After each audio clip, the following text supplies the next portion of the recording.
Only on Denver 7, a New Mexico mom is talking to us about the horrible experience her sons had while trying to take a campus tour at CSU.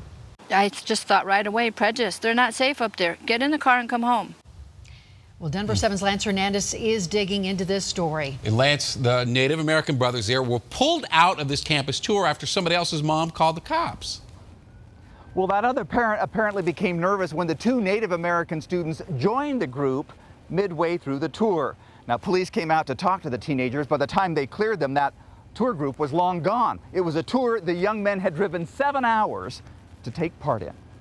I don't think being silent is a crime anywhere, at least last time I checked. Lorraine Gray hurt and angry about what happened. But these boys scraped together the money, the travel money, to go up there and took our family car and left me here with no car, walking places and bumming rides to get where I needed to go because this was their dream school and I wanted to give them that opportunity.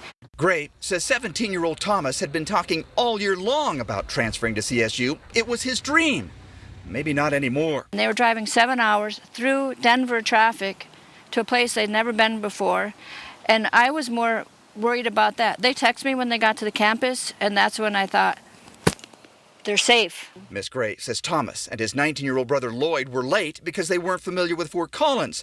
They checked in at admissions and were told to catch up to the tour.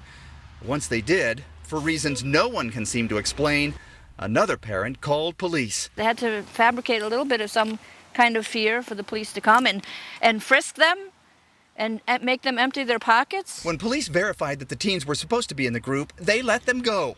But the tour group was gone. They left that tour with that woman, that prejudiced, bigoted woman, feeling vindicated. Oh, good, I got rid of them. And everybody else to wonder, oh, I wonder what those guys did. CSU is not talking, but students are. You have tour guides on those tours. They're there for a reason. And I, for the life of me, can't seem to understand why the parent who called the police didn't ask the tour guide about that.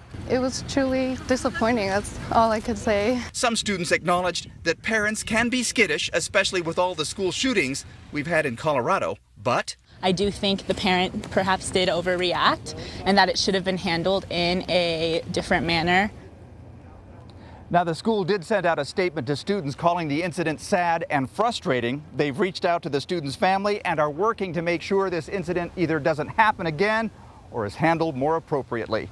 In Fort Collins, Lance Hernandez, Denver 7. Wow. All right. Thank you, Lance. And this story has been seen thousands of times and provoking quite a reaction on social media. Patricia writes, just because someone looks different than you isn't a reason to call police or overreact. While James, a CSU alum, says he hopes these two potential students can give CSU another chance to show they belong there just as much as any other student.